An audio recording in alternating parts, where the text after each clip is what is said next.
on air on www.cruisefm.com/stream right here on plot 12 Muti Lane. Good morning. My name is Wesige Banyaji. If you want to watch TV, Cruise TV is on TikTok and YouTube. Go right there on YouTube, type in Cruise TV. We are there seamlessly from wherever you are across the world. You can be able to watch the show and follow through. We are going to be here up to 11 a.m. And the topic is already on our social media platforms. 912 Cruise FM on X, 91.2 Cruise FM on Facebook and Instagram. Don't forget to like, follow, comment, give us feedback. But later on, the MVPs of the show, you have an opportunity to contribute by way of call on 752-912-912 and 780-912-910. My name is Wesige Banyaji. And I have the regular panelists with me in studio. We are waiting for an NRM gentleman. One unfortunately got an issue this morning. Musat Kwatanase will not be able to make it. But we are waiting for a Simwe Banjisi. Nevertheless, Peter Mpaka, belonging to the National Inter-Platform, and Council Bwenje Deus did it of Nalu are already in studio. Our topic of discussion this morning is Makerere University graduated about 12,000 students. Where are they going? What next? Does government have a plan for these students? Does the civil and public service have enough space to accommodate all these numbers? We know for sure that this past week the Ministry of Public Service came out and responded to a letter to a report by the Auditor General, where over 60,000 jobs are vacant in government. Can this now be a chance to have these young people take up these slots? That's something that we can be able to have a conversation over here. But let me give you a recap of the week before we get into it. Now, the NRM caucus met yesterday at State House Entebbe, where they discussed on the fact of rationalization of government agencies to reduce expenditure. Now, government has been singing this for quite a long time. The president is emphatic about it. We need to cut the size of government. The ministries, departments, and agencies of government, some of them duplicate roles. Now, they want to pass a bill to be able to create a legal framework to do this. And before we know it, we shall have a smaller and leaner government. And we hope this gets to be done, but whether it will not have to push out people and then it creates a bigger problem, that's what the experts will help us address. Now, you know so well there's been, there was controversy the entire year for iron sheets of Karamoja that were meant for Karamoja. The Office of the Prime Minister released new iron sheets, and we know for sure that this past week the Karachunas in Karamoja were able to get brand new iron sheets, so they didn't miss out. But the taxpayer will have to meet the cost twice. The first that were eaten up by ministers, and then the second lot. But what we know that the Prime Minister now put aside the ministers of Karamoja that were not part of the distribution this time around. And the students that were able to sit for PLE, over 600,000 student pupils sat for S1, and Senior 1 selection for P7 S1 selection happened on the 1st of February. We only hope that our children get to be accommodated in public schools. But if at all your child has not been selected for Ontari, King's College, Budo, Namagunga, Bweranyanji, Mary Hill, name them, they can always go to private schools. They do good, we know for sure. There are so many people that have been able to succeed from private schools. But does it even matter where you take your child, most importantly? Is it a must that a child who went to King's College Budo and the one who went to St. Paul Kagwa will be a different product? Maybe not. There is an outbreak of foot and mouth disease in western Uganda, the districts of Kazo, Chirahurambara, Sembabure, and there's been a creation of a quarantine. And we know now that meat is not in the restaurants. The butcheries are closed, the abattoirs are dry, and we only hope that this is dealt with.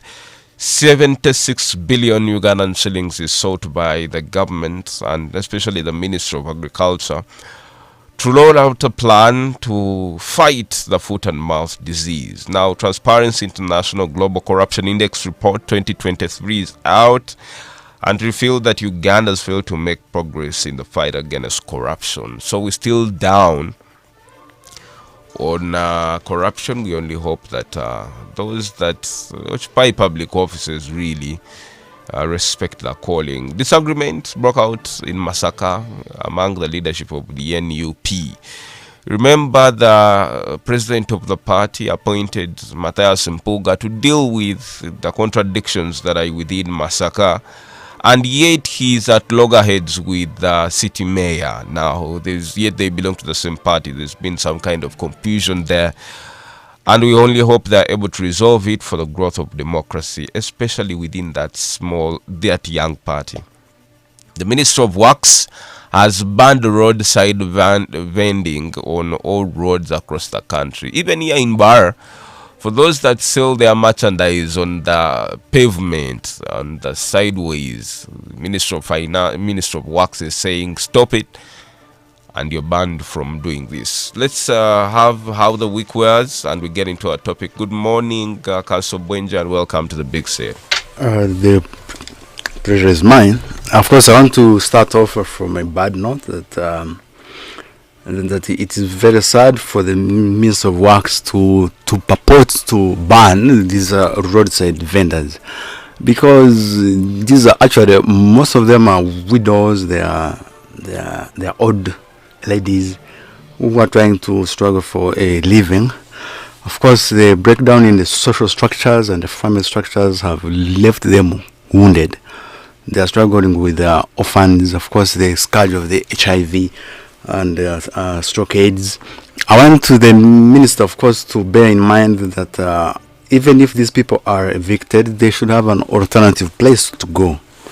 Then on the other hand, also, I want to congratulate the International Court of Justice for its bold decision in the case of Ukraine versus the Russian Federation, where it ruled that, of course, the Russian Federation has been involved in some sort of terrorism against the state of Ukraine. And of course, our Ugandan judge voted in favor of Ukraine.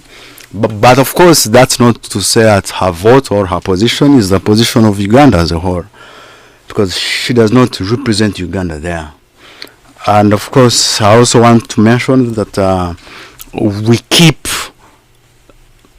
appreciating the role of the members of the opposition in trying to check the arms of government, and I ask them not to take bribes. I ask them to be single-minded in the pursuit of excellence, and to struggle and fight against bribery and corruption, and of course state capture of our people. Of course, I recognize that I think it was yesterday or the other day, the Kirak Parliament withdrew some vehicles from members of Parliament as they had gone for some activity on behalf of Parliament. The reasons, of course, which he gives are a little bit scanty. They are not really convincing. But if it is true that he was deceived by the leader of opposition, then I think it was bad of the leader of the opposition to try to use government vehicles for an activity of the NUP.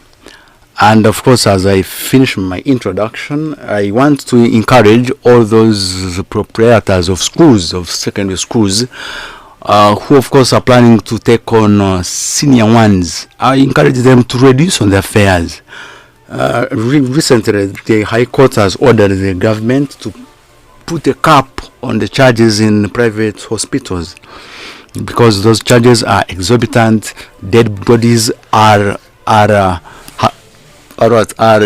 detained if the medical bills are not paid. So I want to encourage these headmasters and directors of these schools not to charge parents very exorbitantly, because there is no other key to a successful future apart from education. And if you charge too much fees, then you reduce the chances of these students achieving their full potential in life. Thank you so much. All right, welcome, Councillor Bwenje. Good morning, Peter Mpaka, and welcome to the Big Set. Good morning, West J, and good morning, our dear listeners. West J, today you made it a special morning. Of course, when we entered in here, you requested us to request for any wonderful song that we would like our listeners to listen to. And I had Wenje requesting for Lucky Dube, but I simply requested for that Mbela song by the Vixen because of the message it contains, and because many Ugandans are hustling. But like I would want to tell them, there is that special segment about Edgar who pretends to be a girl and goes trying to, to hustle and umulimo sigwagala naye lwakuba mbeera. So I want to tell the Ugandans who are there that embeera eyo tujja giyitamu. Of course olutalo bwe luba luwedde tuliyambala engule mu Uganda empya. I wish our good listeners a very good cruising.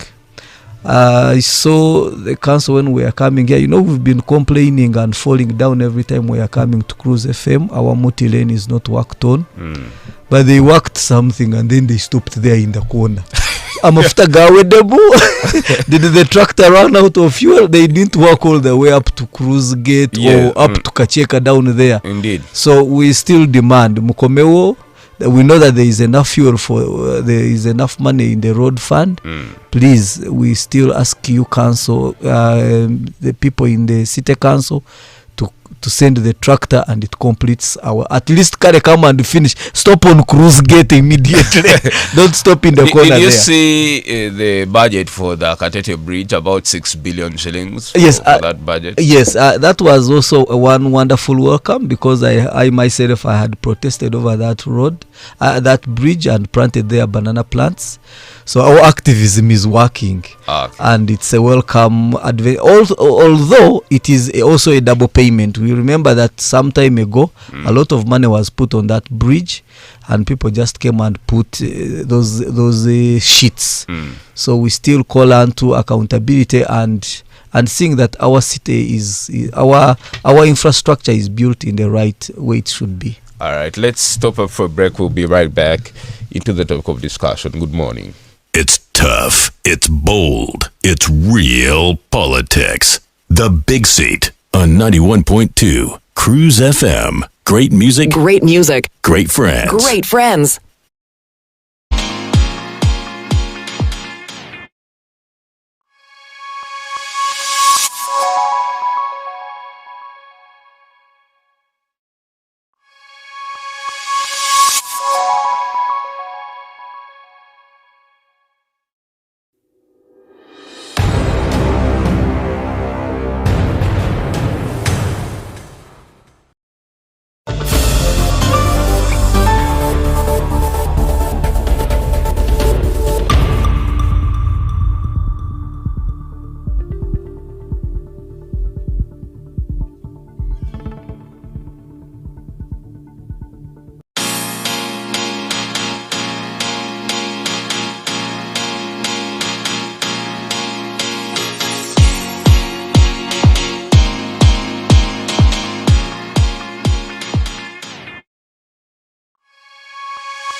It's bold. It's real politics. The Big Seat on 91.2 CROOZE FM. Great music. Great music. Great friends. Great friends.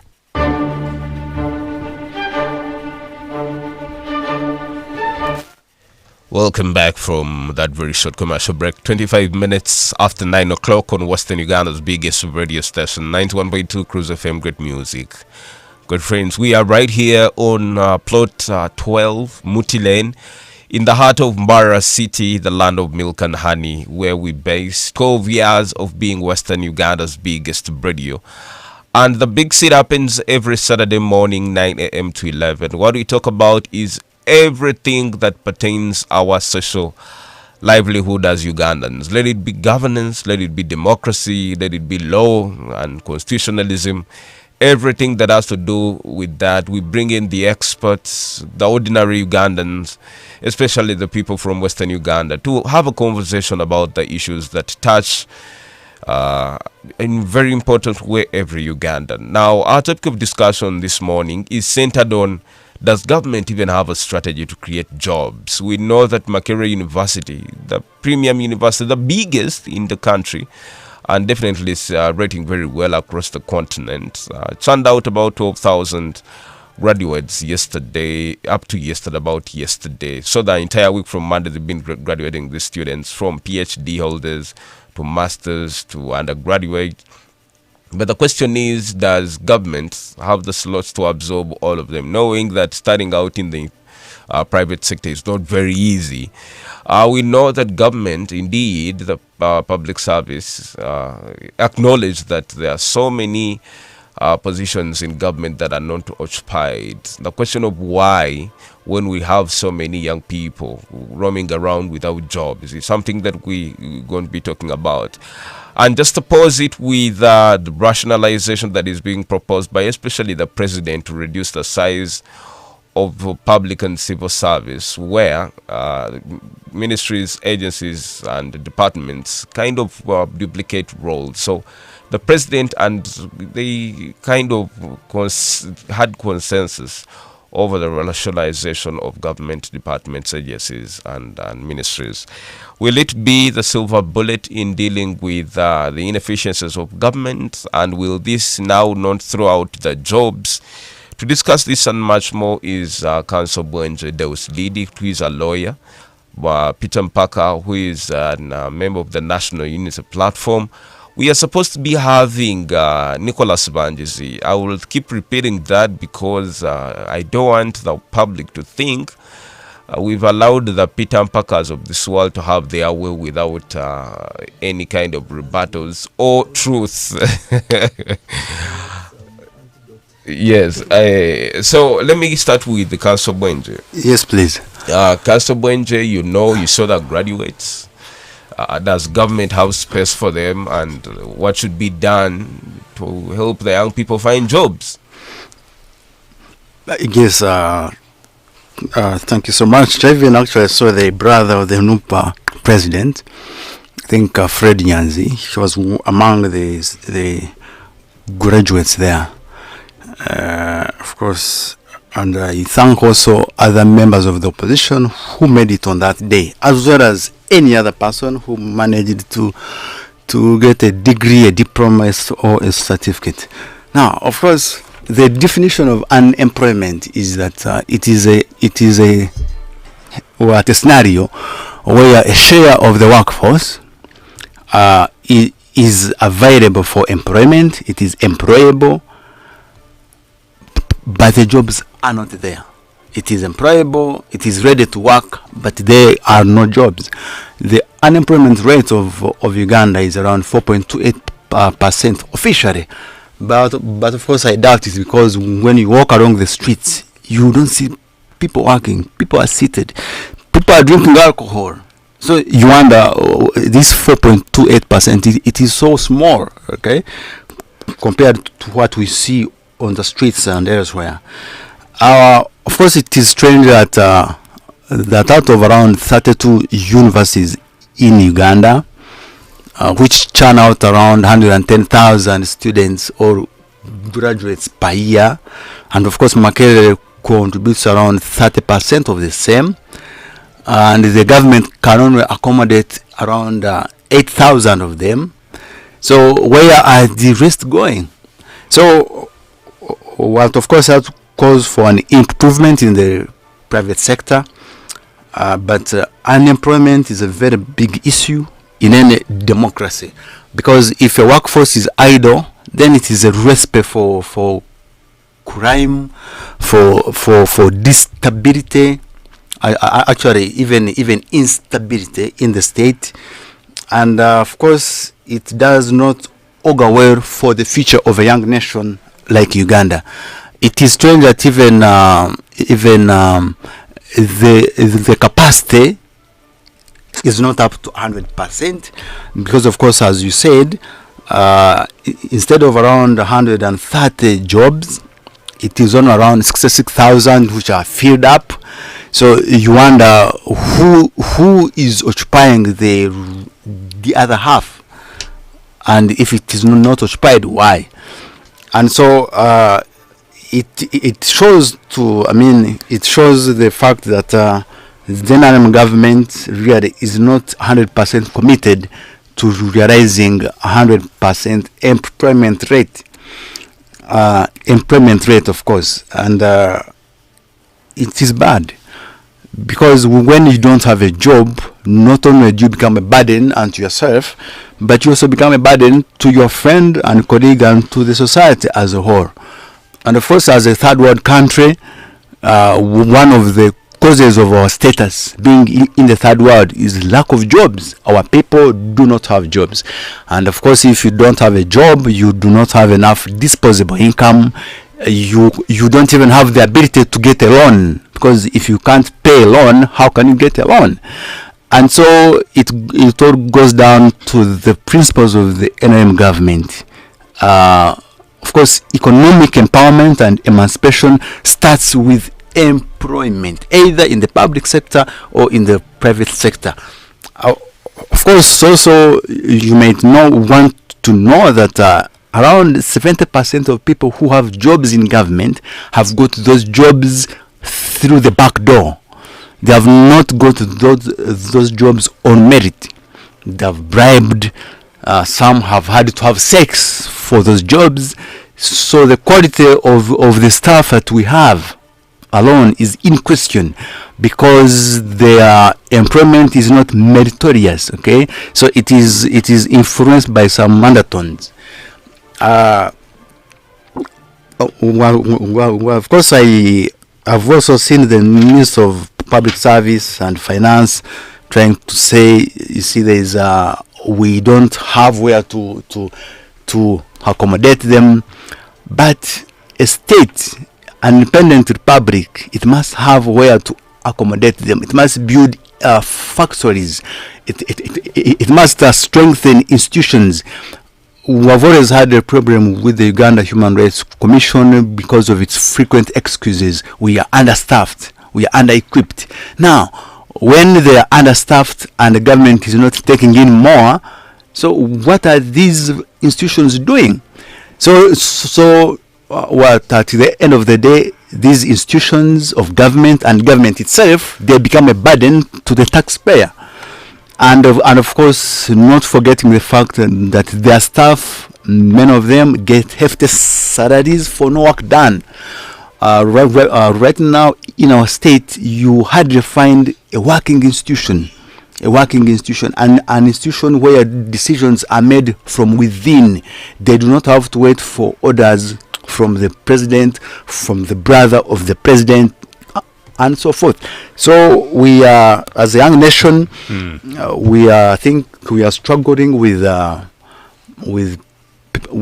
patronage, because political power is spreading into the technical power, and you find that DCs are giving instructions to public servants, to cows, and so forth.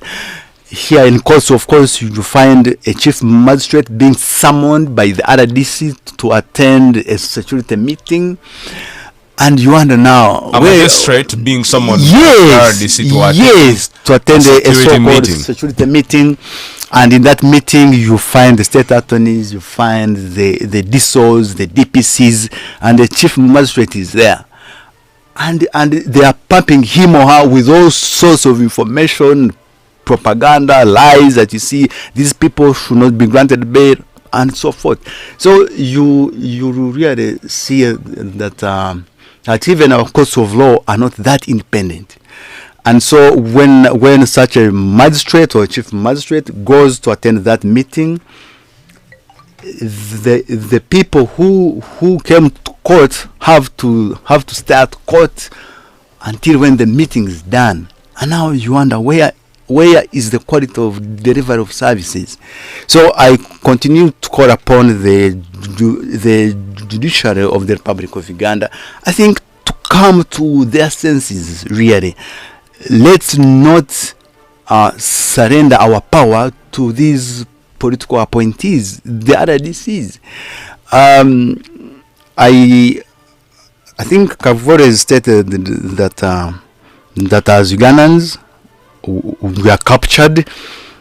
Even people whom you expect to have risen above the capture are actually also enslaved. They don't have anywhere. My question would be, I'm a 23-year-old student of law, perhaps, or business, or whatever the case, and I have graduated, and my parents or whoever that was responsible for my funding at university sold everything that there is, goats, cows, land, to get me through and attain this degree, and here it comes.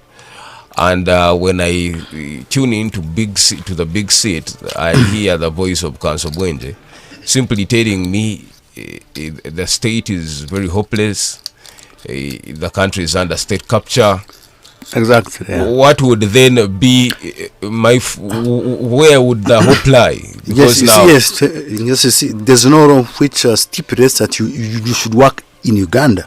You can go out of the country, but you can move out if the conditions in Uganda are not favorable. This entire week there's been an online exhibition of companies that take Ugandans abroad. Yes. And we know the cries of the young men and women that have chosen to apply that route that you're suggesting. Yeah. And must it be that government is actually responsible for creation of jobs of these ordinary Ugandans? Because I'm thinking it should be, the onus should be on an individual taking initiative to better their livelihood or use the knowledge. Perhaps the debate should be that is the quality of education that Ugandans are attaining at the higher level of learning, is it in tandem with the current needs, expectations? Yes, of the marketplace. Of course, okay. I recognize that the state has the cardinal duty of providing employment, just as it has the cardinal duty of providing medical care, education, security, good roads, electricity, and so forth. So the only duty of a student is to study and graduate. But of course, the state has to supplement that graduation with the provision of a job. All right. I don't, of course, encourage the involvement of the state in the economy 100%, but the state has to be seen. Because if people vote you into power, they vote you for a reason. And you can not only be there to feed from the people, to get taxes from them, yet you do not return to them what is due to them. I think the responsibility that government has, one, the beautiful thing is that they opened up the economy.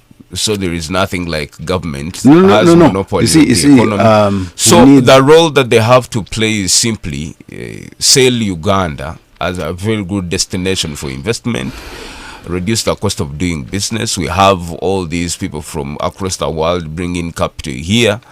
And this is the only way that you can create jobs for these ordinary Ugandans, for these young people that are getting out of university. You see, we run a mixed economy. And a mixed economy means that government still has a stake in the state. So it's actually, now that stake also comes with the duty to provide jobs, because government must always be there, and government cannot be there if it does not have staff. And the staff must be as many as possible to empower the state to provide the services to the common person. So it is not an excuse that the strength of the private sector should negate the strength of the public sector. The public sector should be as good as any other sector. That's why it is very important for public institutions to be strong. to be strong and cheap for the people to afford. But when you find that schooling at Intare, Maryhill, Bweranyanji, you must have around 2.5 M, then now you wonder what is the difference between Intare and Stende, between Intare and but these are the must be international paying schools. Chitene must be paying way higher than that, yet it's a public institution. So It's a public institution. I think it's private. I beg your pardon. It's a private school. Yes. You see, and the government should provide the bare minimum. If I fail to go to Stende, then there should be a government institution where I can go. Okay, let's talk for an institution which is affordable and of top quality. All right, we'll be right back. It's tough. It's bold. It's real politics. The Big Seat on 91.2 CROOZE FM. Great music. Great music. Great friends. Great friends.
Real politics. The Big Seat on 91.2 CROOZE FM. Great music. Great music. Great friends. Great friends. About 17 minutes to 10 o'clock on Western Uganda's biggest radio station, 91.2 CROOZE FM. Great music, great friends. My name is Wesigye Banyaji, and I'm very excited this morning because what we are talking about is majorly how can we be able to create jobs for our young people? Is the informal sector exhausted? Does government still have that space? Can we be able to look for more than even the 60,000 jobs that public service talks about? What is the solution for a young man that has a degree and they simply cannot use the skill set that they were able to acquire while in the long process of attaining higher education? With me in studio is Peter Mpaka and Council Bwenje Deus did it. We are talking about this topic, but don't forget you can be part of the show by telephone calls on 752-912-912 and 780-912-910. But you can also go on our social media platforms, go like, follow, comment, give us feedback on our topic of discussion. That's X 912 CROOZE FM and Facebook 91.2 CROOZE FM. That's the same for Instagram. But if at all you want to watch the show, it's on YouTube. Just type in CROOZE TV. You'll be able to catch it. And now if at all you're any other place, but you want to be a part of it and you're out of frequency, it's www.cruisefm.com/stream. And it's seamless like that. Peter, and you belong to the opposition. It's very easy, you see, to get government and raise all these different things that government is not doing right. Easier said than done. I'm very sure even if we were in the NRNUP government and you have Makerere graduating about 12,000 students, Bishop Stewart here graduating about 2,000 students, you have, UCU graduating about 5,000 students, on and on and on, so many universities that we have. But the work market where these young people can be able to be absorbed is not, it does not expand at the same rate upon which the students are graduating. Now we are left with a situation. Before we are saying the literacy levels, Ugandans are not able to read and write, comprehend, later on even be able to obtain and have skill that is employable. Now today people have degrees. You go to families where it literally has about 10 degrees. The children have degrees, the parents have degrees. Nowadays obtaining a master's degree is not any special. What do you think government should do to create jobs? Thank you, Westj, and our dear listeners, and thank you, Council Wenje, for such a wonderful submission.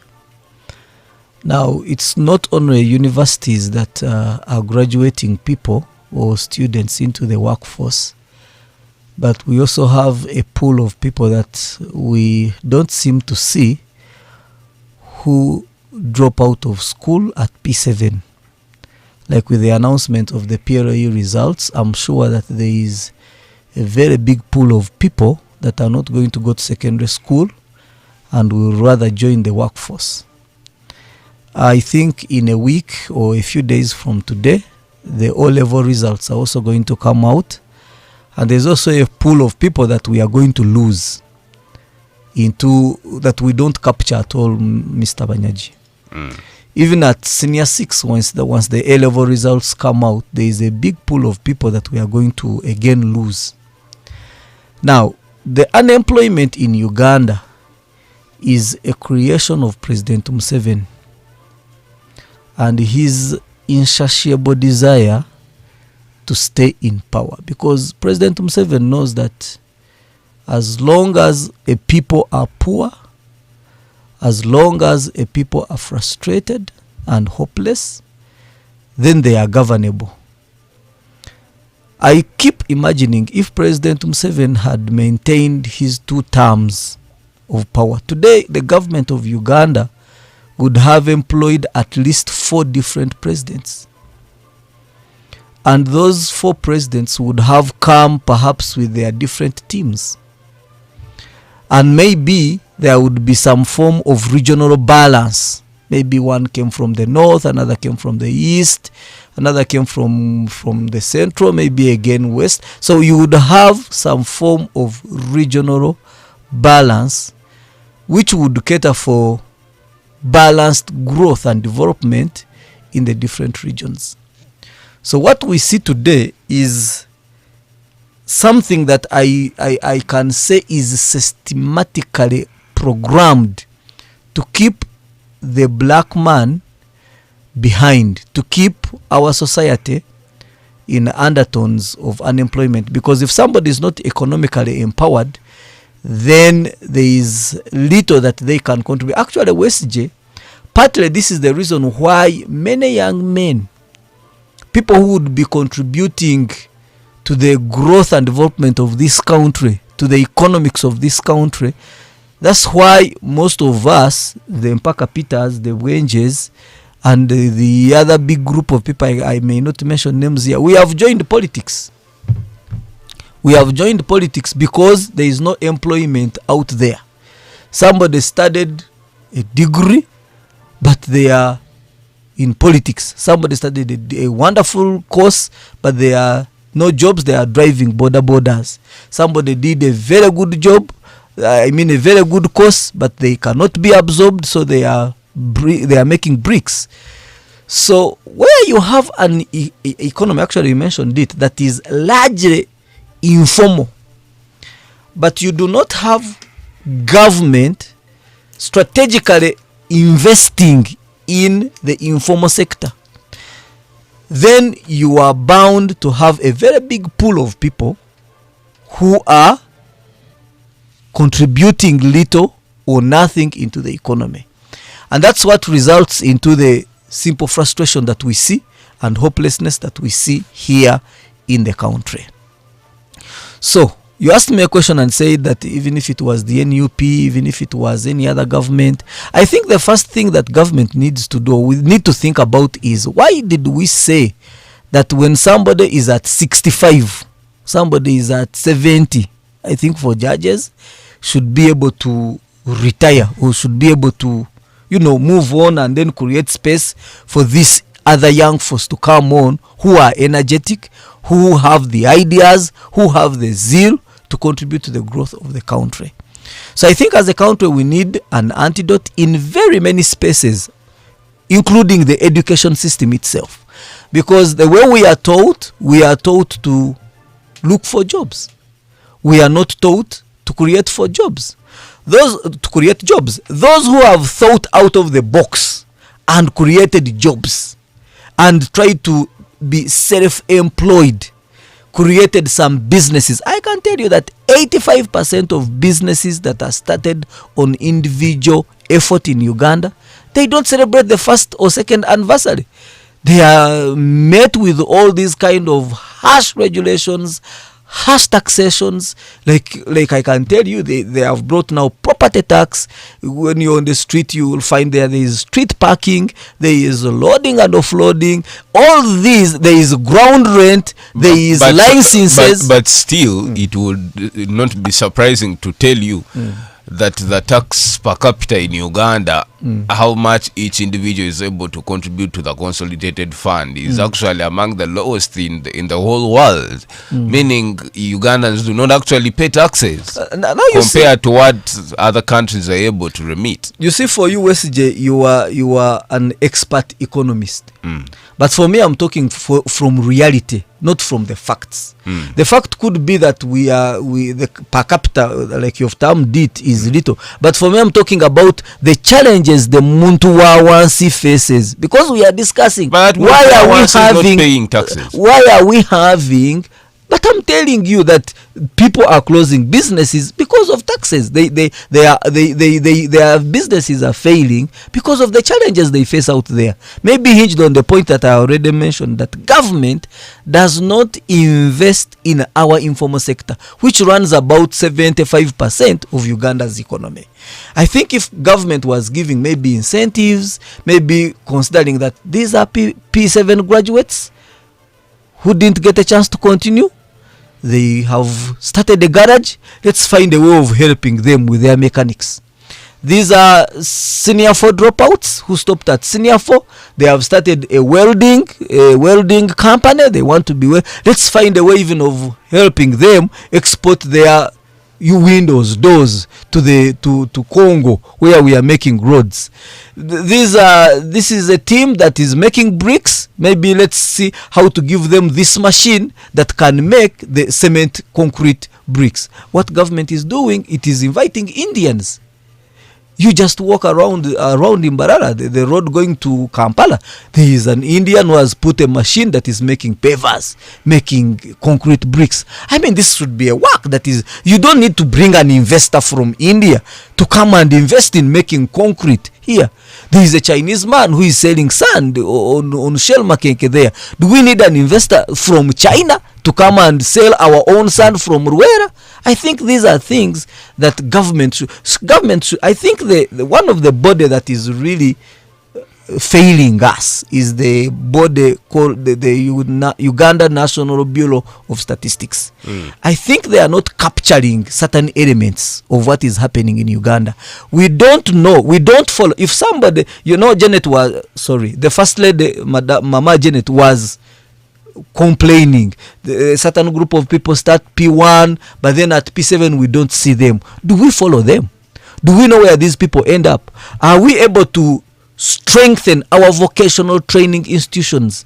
Are we able to now zero on talent? Because when I look at education systems in other countries where people are encouraged to use their talent, you see that these people end up becoming very rich and contributing too much to themselves, to their communities, and to their countries. When government comes out and gives money to the Association of Musicians to perhaps build capacity in their sector.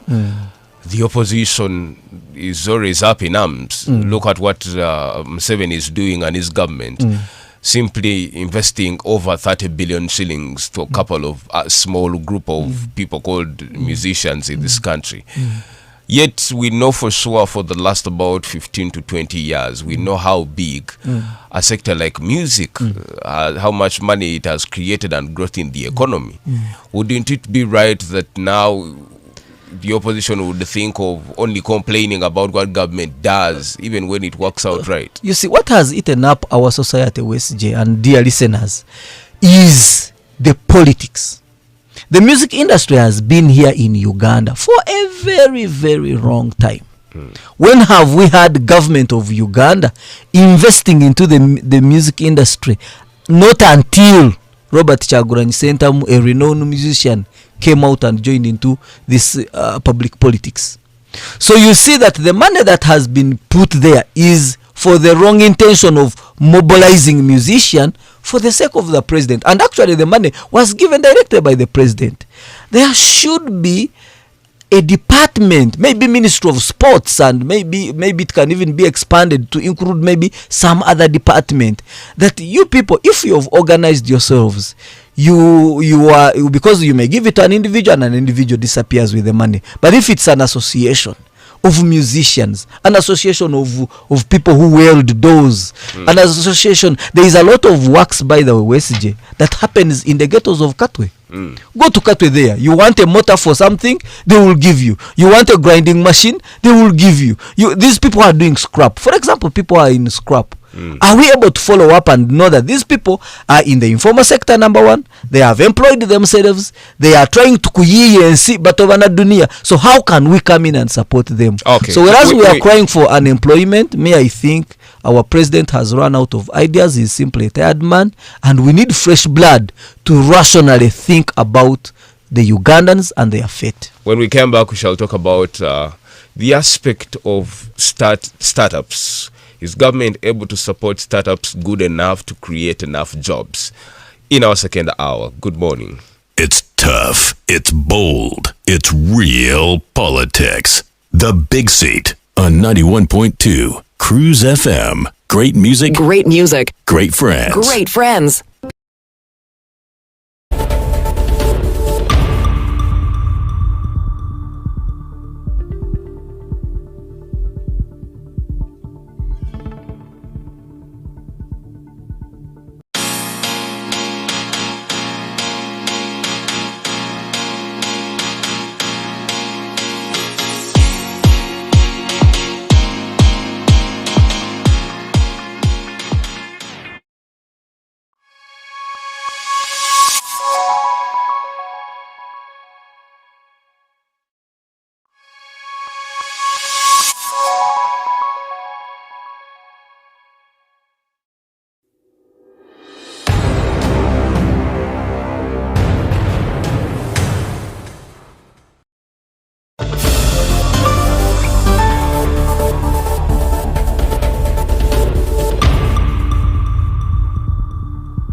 real politics. The Big Seat on 91.2 CROOZE FM. Great music. Great music. Great friends. Great friends. We are back. It's 3 minutes past 10 o'clock on Western Uganda's biggest radio station, 91.2 CROOZE FM. Great music, great friends. Right into our second hour of the show. My name is Wesige Banyaji, and I can see the feedback is amazing here. On those that are watching the show on CROOZE TV, we appreciate you very much. And I can see Nyesuga Sad, you're saying to me, I think the jobs available are not that enough for all the graduates. Therefore, the solution is that we should be job creators but not seekers. Then I have Julius Laria Toki, you're watching from Fort Portal, thank you. Nwajira David, you're saying they create them but they are for their relatives. To get that job must pay. So it's Mpanku where you're in Kazo. Ankunda Becky, you're saying Nyakato Rebecca, that's who you are, from Chazanga. You're listening again, appreciate it. Mugisha Julius, you're also watching from Ishongor Ibanda. John Bosco, you're saying you're loving the show. Mukunda Ne Alexander in Buheju, my greetings. Kuguziwe Geoffrey, you're in the Oil City, Hoima. John Bosco, it's impossible for the government to accommodate jobs for all the graduates, though I think it can strengthen on its project they start so that it can create jobs, for example, or PDM. Duncan Mpamise is saying it's actually impossible to employ all the population. Uganda employs more people compared to Nigeria, but Nigerians are better than us. We are the people who graduate should use entrepreneurial skills. Then Aguma Dandas, you're in Luzira, Kampala, thank you. Let me end with Isaac Nahebwa. You're streaming in from Katete. Thank you so much. Keep those messages coming in. Let me open the lines now. I get to hear from you of what you think is the best strategy by government to create jobs on 752-912-912 and 780-912-910. The Big Set. Yes, good morning. Good morning, it's me, Conrad Nwaiza, calling in from Chigoto Chitagwenda. Yes, Conrad. I think the strategy, we should have people who mobilize the scholars who graduate at the university. Let us say that someone has finished the civil engineering, he is going to find a job, but you find that the job is taken by the Chinese. We should have people who look after those students and see that someone has graduated as a civil engineer, and right now is looked for a job from the government office, because you can find that someone is an engineer, but to find a job in Uganda, you must pay 60 million to get that job and get it from the Chinese man. Or the Chinese man can decide and say that this job must not be taken by Uganda, and it must be for the Chinese. I think in Uganda we must have people who put on that chance to the Ugandans, that if you have finished as a doctor, it becomes easy for you to enter a hospital and look for the job and get it as a doctor. In Uganda we are missing those people who put chances for the students who have graduated. Thank you so much. The Big Set. Hello? Yes, caller. Good morning, the Big Seat. Good morning. What's your name and where you at? I'm Emmanuel Kashonji. Yes, Emmanuel. How is Kashonji? Are you eating meat? No, we are not eating meat because of FMD. Good. So I would like to start with Kampaka. Yeah, every time he comes and he has to give his own perspective. And it is also fine because it is how we always see the thing. But according to me, yeah, the government has to do a lot to decrease the rate of unemployment, but not like how he is saying maybe it has failed or what. I think the government has maybe to create certain activities for these graduates, and maybe to decrease this kind of bribe that is in the offices, where you find that someone has graduated and now you need other 5 million to go and bribe in the office to get the job. Thank you very much. I wish you well. Okay, thank you so much for being a part of the show.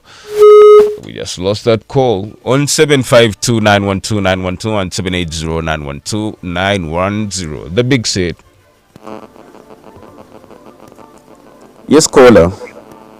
Hello, CROOZE FM. Yes, good morning. Good morning, Mr. Banyaji. Yes, how are you doing this morning? This is Eji Da Costa from Central Singiro. Yes, Da Costa. Let me tell those people who are in the studio. Yes. And I've done that, Mr. Banyaji. It is a hedge to you, Kusoma. But you know, Kumo. Kukum zero na kwata atefento mwana wa musomesa. Akimara kumusomesa agarikaza kusasura sente kugura umurimo umwana gwarakore. Rero rimwe ntekateka ihanga ryitu Uganda timanye cyo tugaruka. Nka Mr. Banyaji. Anyende gicu anyambaho.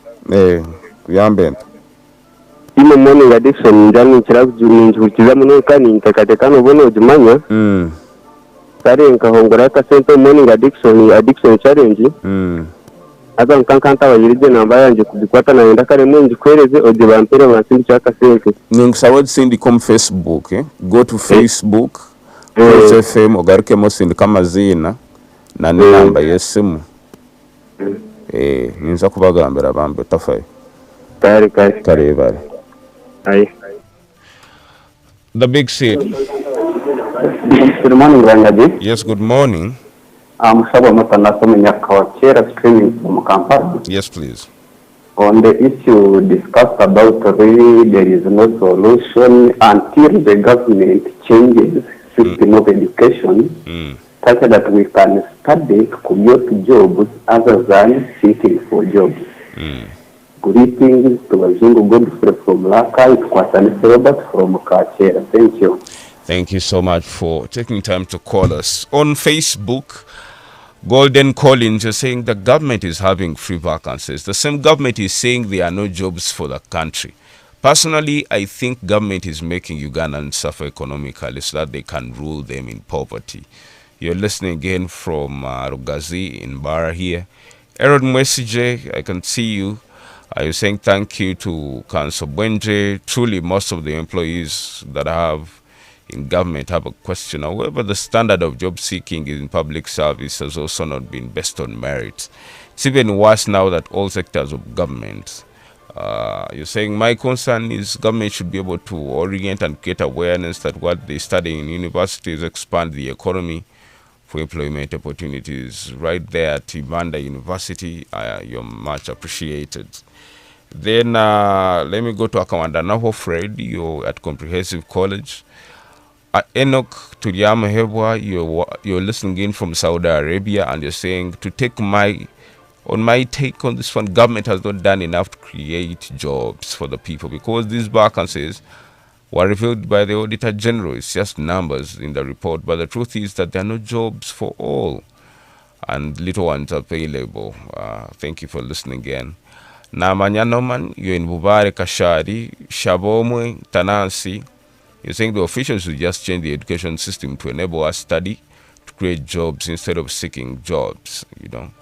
Nwajira David, you're saying even if they create those jobs, but Ugandans will sell them to Ugandans who are applying. Now you go like at a local government in a district like Kazo, selling of jobs is a source of capital. You're in Kazo. Let me end with Gilbert Amompide, who is in Sinjiro. You're saying all right, okay, your message is not very clear. Maybe if you get time to send it. Let me pick 1-2 calls and I come back to the panel on 752-912-912 and 780-912-910. The big set. Brother Banyaji. Yes, please. Good morning. Good morning. This is Method Fine Banyaji. Tunda Isinjilo. Yes, Method. Yeah, I would like to first congratulate those who graduated. Yeah, they have started the real life of hustling, looking for jobs. Ups and downs are there. Now, they should not wait for these scholar jobs. They should create their own jobs to because this government corruption is everywhere. You have to first pay the bribes. So they should not wait for caller jobs. Let them look forward to do. Good morning. Okay. Thank you. The big C. Hello. Yes, good morning. Good morning. This is Francis Tumaisi. I'm calling you from Nyakashaka. Yes, Francis. Yeah, for me, what I think, we should not 100% blame the government for unemployment. We should also, the people who have attained education, we should embrace entrepreneurship. We should start to work. Let's also work and find ways. Let us be self-reliant. Yeah. Okay, thank you so much for being a part of it. Let me come back to studio. Council Mwenje, you just had the feedback. Excuse me. There is very little that Ugandans can do about the situation, I think. That's what the feedback we are having. But we know government has invested, for example, in Kira EV for innovation, to create cars. I'm very sure the young engineers, especially the electrical engineers, were able to put their hands on deck and create something that was Ugandan. Of course, also, behind the effort of that's government. not true as well.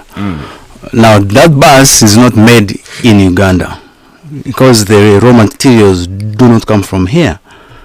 The best it can be is to be assembled here because the wheels are not made here. Cobalt and all other materials that are required to make a cell phone are not made in Silicon Valley. Exactly. They are made in the Congo and all the other places. No. The minerals are extracted from the Congo. Yes.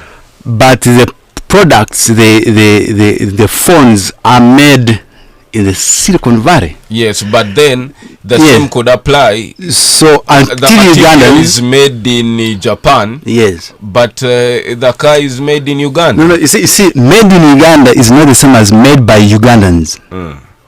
Okay, it might be made in Uganda, but by Chinese using cheap labor of the Ugandans. So that's not made in Uganda. So made in Uganda, really, practically, it should mean made by Uganda, made in Uganda by Ugandans. So when you have a bus there being assembled by Ugandans on the instruction and the direction of expatriates, expatriates from China, from the US, that's not a Ugandan product. So I think, of course, I understand that we are ambitious, but we should not take it far than it should be. We should not try to purport to be manufacturers of cars when we are not. And I think that that is not to say that we should not aspire to make a car. But until then we should not hype ourselves if we don't do as we think we should be doing. I am also aware that no government in the world and no state in the world has ever developed on handouts. These startups here, the SMEs, of course I'm cognizant of the fact that the government, wherever the president of Uganda goes, wherever the ministers go, people are waiting for them. You saw what happened in Masaka. Is this Masaka? When these priests wanted to fight over Rwabogo, they wanted him to attend their respective functions because they expected some money from him. So these startups, of course, I don't encourage that the government should invest, because you see, there is always a problem. Is this investment, are they loans, and what happens if you don't pay back the loan? So is it an incentive for you to develop at the expense of the other taxpayers? What exactly are they? If these small and medium enterprises are being funded by the people themselves, not waiting for government handouts, what I would support it. Let's try to interrogate the quality of product we turn out of these universities. Yes. I know of lawyers who literally cannot express themselves. They are either very small on grammar, they cannot comprehend, they have no skills, they don't know what they stand for. Yeah, that's unfortunate. But they have graduated out of university. Yeah. is that to be blamed on government? Are we having the right curriculum? Exactly. You see, there was a report by WEZO in 2021 that almost 70% of P7 pupils cannot read the P2 English story. That is very sad. Yes, it is there. It is on, and you can access it, and I mean it is a fact, of course, bitter as it is, but it is the government's refusal to invest in UPE, because universal primary education is the key to success. Universal secondary education for a third world country like Uganda, where parents don't even have food to pack for their children, where parents don't even have money to buy pads for their teenage girls.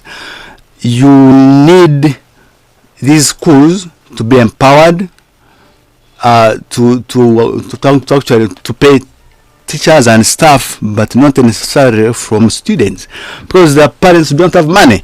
So I beg the government to invest more in UPE and USE, to have compulsory and free education, because these schools of ours, the private institutions, the studies and so forth, the education there, the cost of education is too high.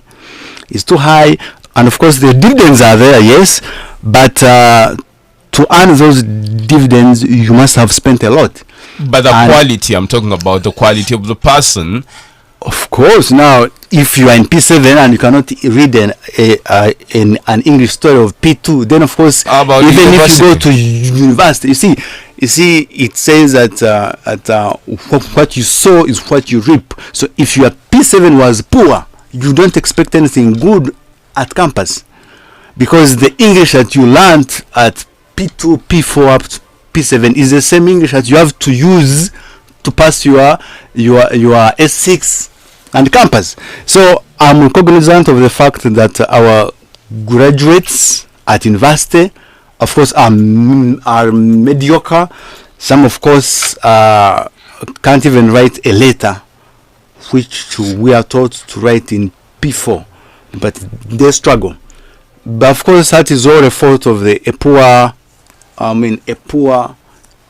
education curriculum of our country, which is, I think, more dedicated at the start of about the end of last year, we had the government, I think, an institution that is meant to kind of like the INCHE of Uganda. Yes. Kind of saying degrees from Uganda shall not be in Nigeria. Yes. So that goes to the root of the matter that we're talking about. Yeah. It is what I think also it has to go with who is the Minister of Education in Uganda. There are questions about her competence, as to whether she graduated in order. And if actually she is a qualified teacher, it is also in doubt. Does it even matter? Yeah, it should matter, because you cannot give what you don't have. But Kajina is a psychologist. She was the best that we ever had. My problem is not that a teacher is a minister of education. No, the problem is that we have a minister whose qualifications are in doubt. So we. It is a very bad example, and where you find the credentials of students in one state are being questioned in another state. Now that's also an impeachment of the sovereignty of that state, because our education as a people, it reflects our standard of life as a state, on a plane, among and on the same level as other states. And so I of course condemn the bad practices. Let's also not forget that many of the people who pass P7 and S4, they don't pass on merit. They cheat those exams. We shall have to go and look at what it really means. Yes. For our graduates to have the right attitude, to be teachable, do they have these social skills, these soft skills that they need to navigate through the job market? We're stopping for a break very slightly. When we come back, we'll be able to pick some of your calls and feedback. I'll be able to read more of your messages. Don't leave your radio. We'll be back. It's tough. It's bold. It's real politics. The Big Seat on 91.2 CROOZE FM. Great music. Great music. Great friends. Great friends.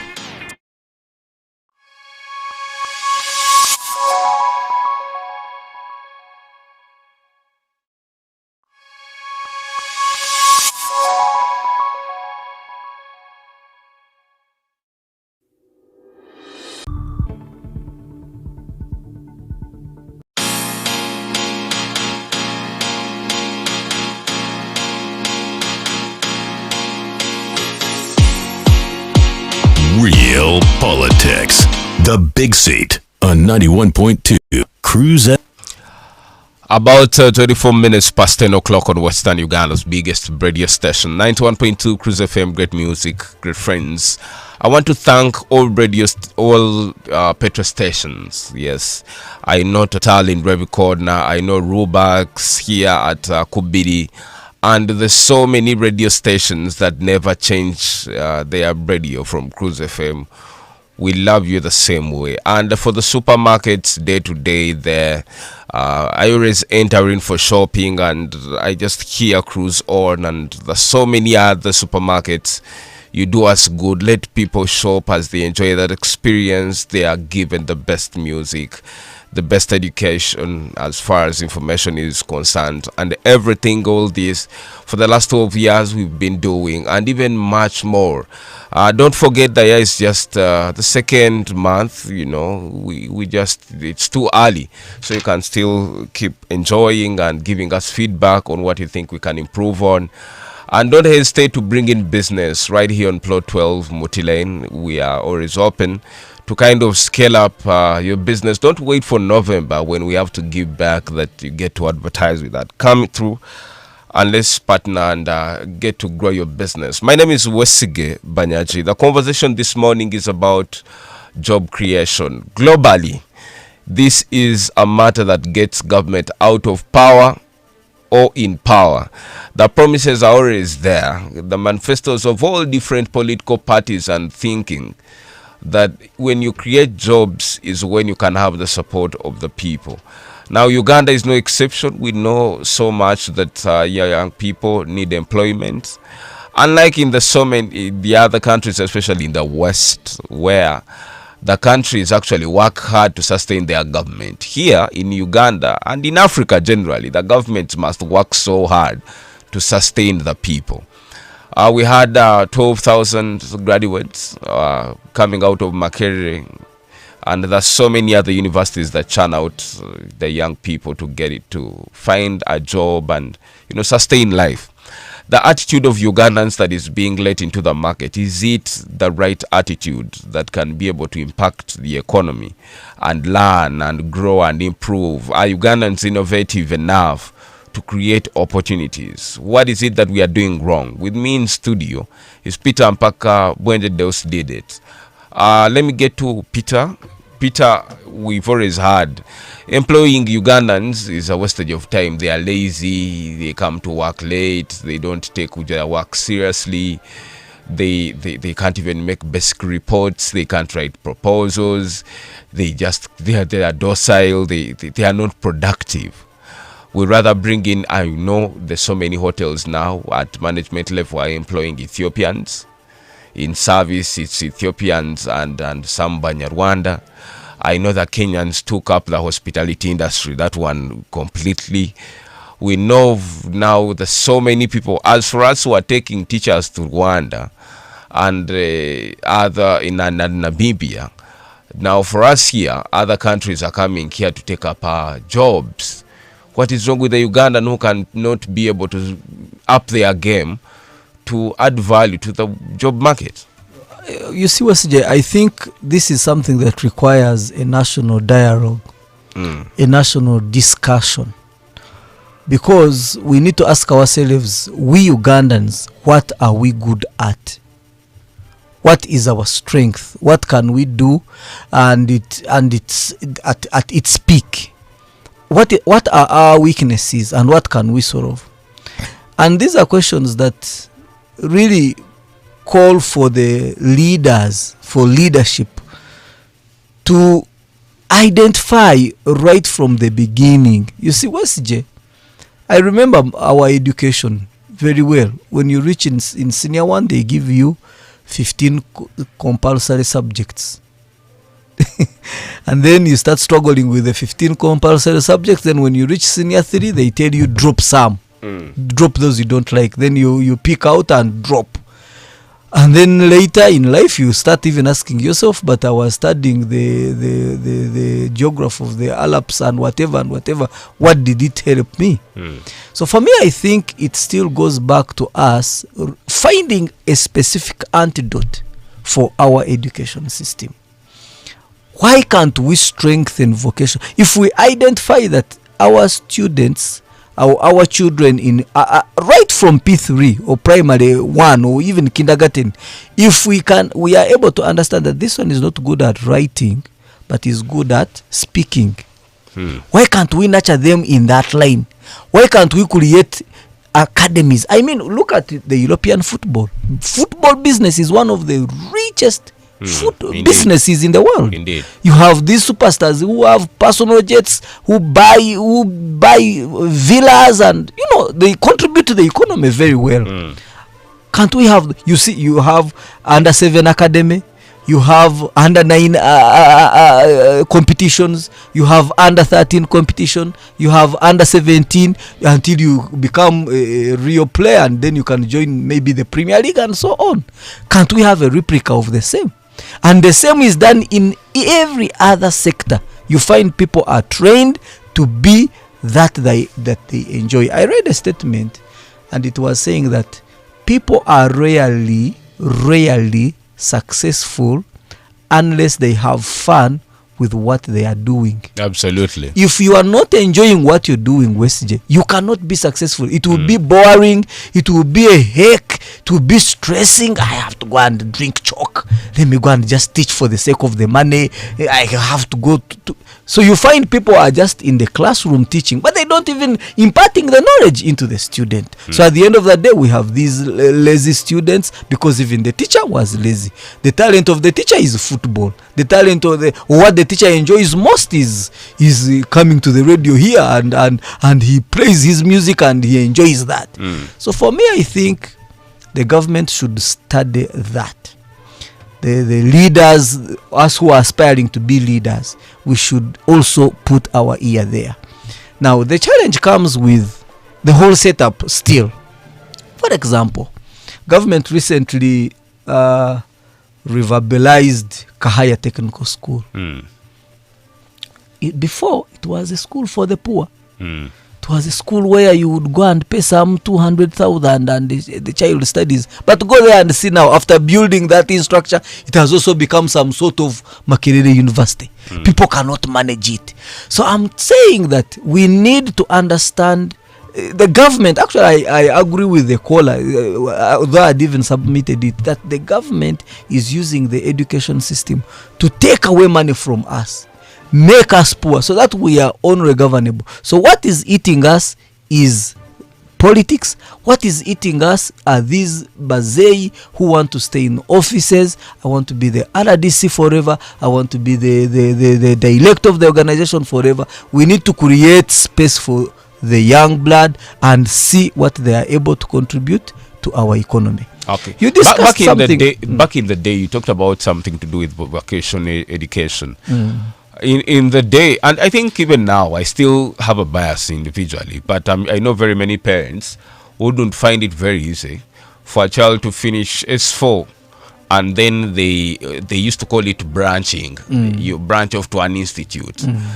But nowadays, I know of young people that went into learning how to plait hair, women's hair, and they're able to create jobs and live a better life than a person who went up to Makerere University or obtained a bachelor's in business administration. Yes. And they cannot be employed anywhere. Yes, we were brainwashed. I'm sorry to say this. I think the system we inherited brainwashed us. And this even goes to the churches. By the way, the pastors, the preachers, the bishops, and even us, the education system. This is total brainwashing us. Because I think the colonialists wanted us to just be their secretaries, wanted us to be their right-hand men, wanted us to be their arm bearers. They never took us to the real guest. And that's what Bwenje has said. But these whites have not been around for the last 60 or more years. And we have not completely divorced what they gave us. We've actually tried to use it to it's like, I think we even mentioned it, that Museveni has turned into, or African leaders actually, let me make it general, we have turned into colonizers of our fellow black men.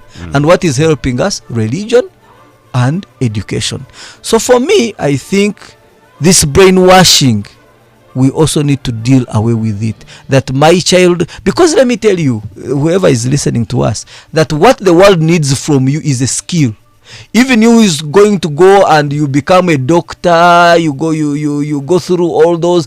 At the end of the day, it's your hands-on skill. That when you go to the theater, you're able to operate this patient. If a child at P7 was allowed to go in the hospital and get the training of how to operate, still they will get the skill and they will be able to operate. So me, what I'm saying is, let's look for the skills and competencies and give them to our people, mainly when they are things that our people enjoy, things that are inherent within us. I think we'll be able to be very productive, and we'll live a better country. The generations to come will appreciate the seed we will have sown for them. You talked about startups. It's something we would encourage. It is something we would call out. Government of Uganda or African governments need to look out for what people are doing. Those little ones that are trying to think out of the box. Because the box has told us we have to go to P7, we have to go to Senior 4, we have to go to Senior 6, then we have to go to Makerere or Mbarara University or Busitema and then or Nkozi, and then somehow we will be labeled, studied, educated, land colleagues, land whatever. That's how the box has termed us. But if you fall out of that box, and somebody has started a welding business, somebody has started a workshop, carpentry, somebody has started those motors I was talking about in Katwe or elsewhere, government should be able to identify, not for politics, but to identify them and give them an incentive, maybe help them. For example, you remember the story of how Sembule vanished from the Ugandan market. The man had some struggles. Instead of government, he went to government and requested for some, clearances, some help, and he wasn't helped. And today, Sembule is gone. We have other people taking over who are Indians, whom we call investors. They come here, they use our own raw materials, they use our own scrap and sell us at a high price. So I think we should support our own. The people who started Bubu had the right idea, but the implementation went wrong. The people who were in AGOA, you remember AGOA? I think AGOA was one very good initiative, but because of the politics, now we no longer have the opportunities of AGOA. No, AGOA because of the homosexuality. No, because of politics. Because we know very well that the homosexual thing was not very important. It is not the most important thing that is killing us Ugandans. We have Kenyans rejecting our agricultural products. I think we can improve on how we keep our maize so that can't we just do that? Can't we train ourselves and have good taplins, have good bivera? They are rejecting our milk because of some additives we put in. And also I want to call upon even the issue of integrity. Sometimes it is even important that we groom our children, we groom our society to be a society of integrity. Whatever you're giving out, Give out the best. Give out the best quality. You're asking us a question on quality, because once you have the highest quality, then you can be sure that there will be demand for whatever service, whatever skill, whatever competence that the world is looking out in you. All right, Councillor Bwenje, dismantling and divorcing the imported education system from the West. The British left us with this education system that we now have, that has literally caught us. We know we practice common law, something that is very English. We literally we don't normally separate if a student has decided to do pursue any other career minus law, medicine and engineering, the convention, the traditional careers. How do we create an education system that is able to accept and move away from what was left here as the structural education system from the West?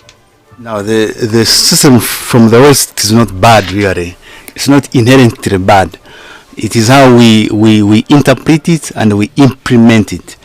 The system doesn't oblige us to ensure that people don't participate in sports. No. People don't participate in music. People don't develop their talents. They can, alongside the academics. But of course, I realize that the government does not have the readiness and the will to develop sports. It is, I think, still caught up in the tradition of you must be a lawyer, you must be a doctor, you must be an accountant, and so forth, at the expense of the traditional, sports, the traditional talents in music and so forth. So I think we may have understood the English education system in a wrong way, but it was never meant to negate the development of talent. No. You can be a lawyer, but as well as a footballer. You can be a doctor as well as a musician and so forth. So where? Yes. I would like to differ from there. You see, I've called it brainwashing. Society sees you as a failure when you become, for example, fundi or mwombechi. Like when you fail at P7 and then you go and become a fundi through learning from the sites, learning at work. Society keeps saying you should have gone to university and became a real engineer from the university. I think that's where the problem is. That if somebody, yes, it doesn't force us to be that, but if somebody drops out, are they the rejects of the world? I think that's what we need to address. Okay, thank you. But you see, on the other hand, the ideal thing is that you should study up to campus. There's no, it is not bad for you to be an engineer. There's nothing bad in it, and of course there is everything wrong and undesirable in dropping out. So it is not that society is wrong, but they perceive you that you could have earned more if you had continued to campus than dropping out. So it tries to express the society's expectation of what is ideal and what is good. Of course, society wants you to achieve more, to be as productive and as rich as you can.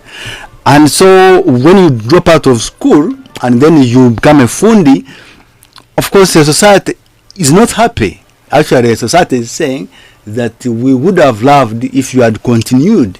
So I am also, of course, aware of the fact that our university education is expensive, and for a parent to educate you up to university level is not only hard but almost impossible. Of course, for the layperson, I am also, of course, mindful that these startups here, I think the biggest impediment they face is taxes. To register a company alone, you need around 230,000. And so now a person who is who doesn't even have that money in cash, they are forced to borrow to incorporate a company, and of course after the company there are taxes. You have to file returns, you have to have offices, you must have a PO box number, you must have a TIN, you must have a license from the state council. So there are no motivators in terms of low taxes, in terms of subsidization. So the startups are actually strangled from the start. They don't even live up to their first birthday. So I think the government has to come in and intervene in as far as taxation of these companies is concerned. All right, because we all know that it is an advantage to trade as a company than as an individual. Your feedback when we come back. It's tough. It's bold. It's real politics. The Big Seat on 91.2 CROOZE FM. Great music. Great music. Great friends. Great friends. Turn the music up.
On 91.2 CROOZE FM. Great music. Great music. Great friends. Great friends.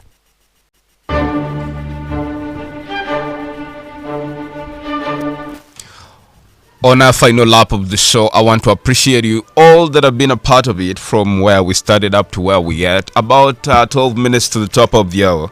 only on Western Uganda's biggest radio station, 91.2 CROOZE FM. Great music, great friends. My very good friend, Godwin and Simire is listen. I don't know whether he came back from London, but he's a very brilliant teacher here, saying our problem as a country is that the old curriculum set by the British, which they don't and didn't use even. Our people are so brilliant and hardworking when it comes to working and innovations. Yesterday, you were at a kindergarten school of 4 to 5 years, and there were roads learning, riding bicycle, which is a course study at their school. I'm sure at a later age, they will earn money as cyclists if talents are discovered.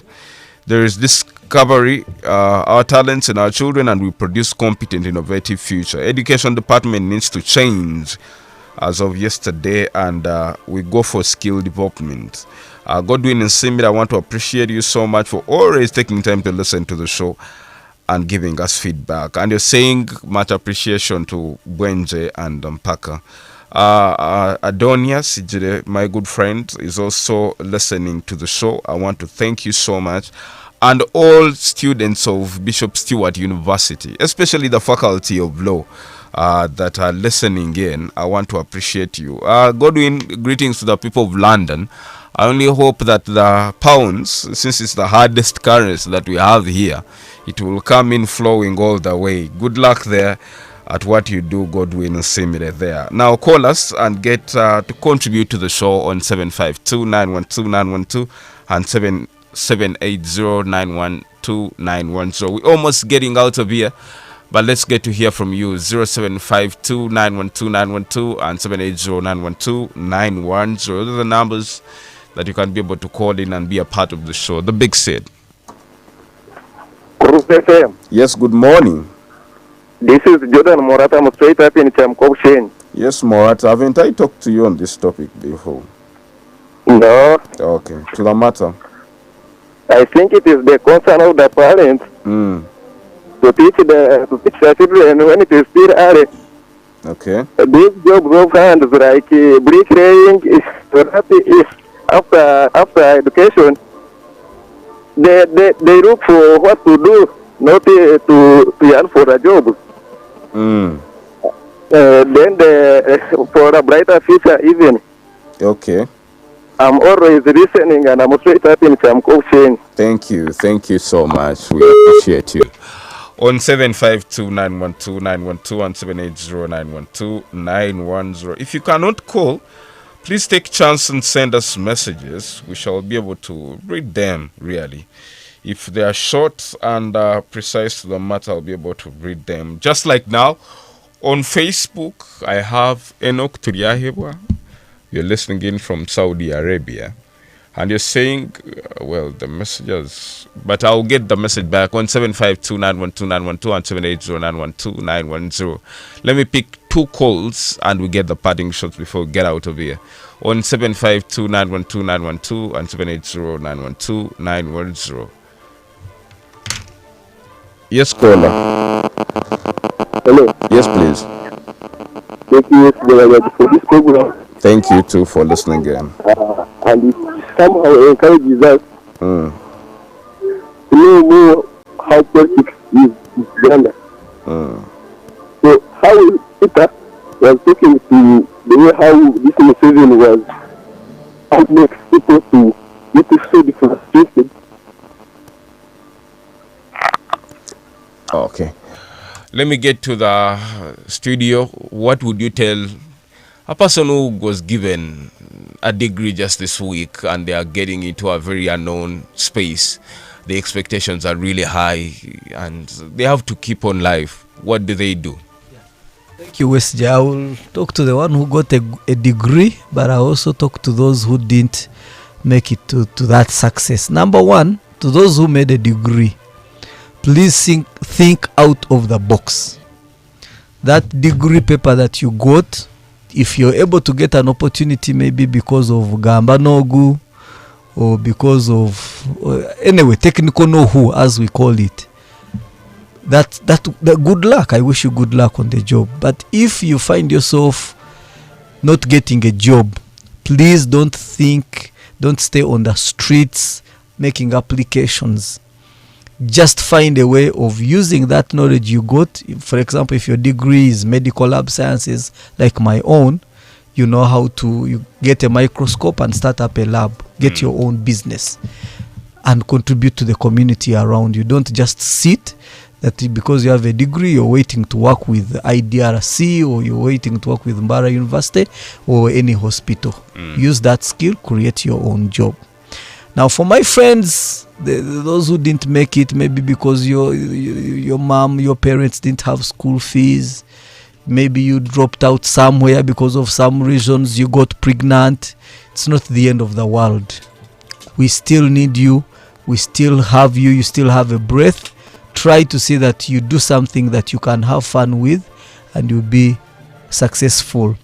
And also, maybe the last thing, West J, as my parting shot really is that those of you who have been graded as first class, those of you have been told that you got 4, make sure that even when you come to service delivery, depict the 4s, depict the first class. Don't come and start giving, like these people have been constructing Victor Wana Road, a road of 1 kilometer. It has taken 4 years. Today they put this, today. No. Show us that you are the engineer who got 4 at P7, got 8 in 8, got a first class degree, and therefore your service is also Thank you, Peter Mpaka. Council Bwenje, your parting shot in Yes, I want to encourage those who graduated. Of course, the first thing is don't give a bribe to anybody for a job, because a job which you don't get on merit is no job at all. Even you cannot assert your rights if you did not come to the job on merit. You cannot demand your salary or the wages because it is said is a come, is a go. Then the second is that when you don't get a job, look for what to do, but don't resort to thuggery or any criminal enterprise. And of course, don't have faith in the government to give you a job, because even the government itself is constrained. So try to get yourself a job, and the job doesn't mean a white collar job; it can be a blue collar job, because the objective at the end of the day for every person, whether you're a doctor, or a lawyer, or accountant, or a musician, or a footballer, is to be independent, to rely on yourself alone and not to beg. So as long as you can earn something, don't be ashamed. Go and do that job. And of course, and you do it not because you don't have any other option, but because you love it. Because if you don't love it, then you will not do it as you are expected. And then of course, I think as a last one is that you should resemble a person who has a degree. That certificate there is not an end in itself. It's a means to an end. It's a tool which you can use to make yourself a better individual, to improve society and the world at large. Right, so you take it as a very important document. All right.